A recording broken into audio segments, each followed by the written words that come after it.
एक बार की बात है, एक गांव में एक साधु रहता था जो भगवान पर बहुत विश्वास रखता था।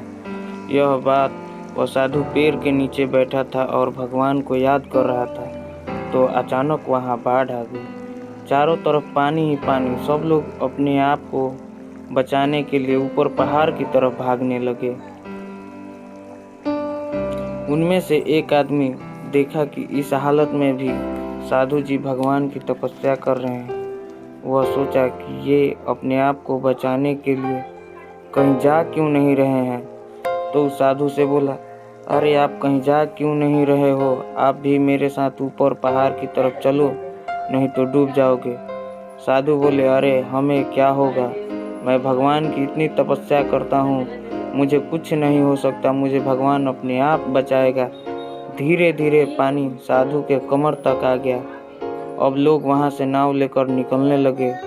तो उनमें से एक ने साधु से कहा, अरे पानी आपके कमर तक आ गया है, आप हमारे साथ चलो। तो साधु ने कहा, नहीं नहीं, भगवान मुझे अपने आप बचाएगा। और वह नाव वाला भी वहाँ से निकल गया। कुछ देर बाद पानी साधु के सर तक पहुँच गया और अब लोगों को बचाने के लिए हेलीकॉप्टर निकलने लगे। एक हेलीकॉप्टर साधु के पास आया, जो कि आखिरी हेलीकॉप्टर था। साधु के पास नीचे रस्सी फेंकी और बोला, इसे पकड़ो और ऊपर आ जाओ, नहीं तो आप डूब जाओगे। यह आखिरी हेलीकॉप्टर है और आपके पास में दूसरा कोई रास्ता नहीं है बचने के लिए। साधु ने कहा, यह रस्सी वापस ऊपर खींच लो और आप चले जाओ। मुझे भगवान के ऊपर पूरा भरोसा है और मुझे खुद बचा लेगा। पानी काफी ऊपर आ गया, पेड़ डूब गया और साधु की भी डूबने से मौत हो गई।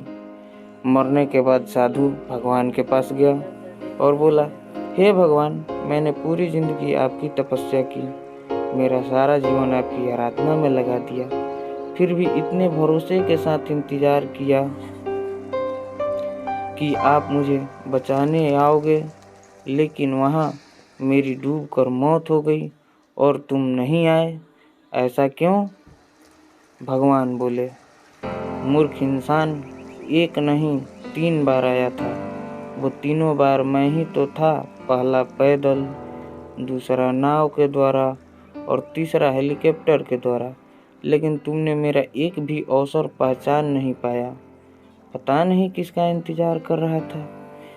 इस तरह से ज़िंदगी में हमें ऊपर वाला बहुत से मौके देता है, लेकिन हम सब उस मौके को ठुकरा कर पता नहीं किस चीज़ का इंतज़ार कर रहे होते हैं कि वो होगा तभी मैं करूँगा।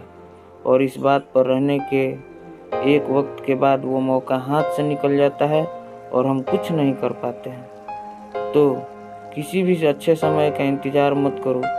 जो भी करना है आज ही करो, आज अभी से ही शुरू कर दो। यह कहानी से हमें यही सीख मिलती है।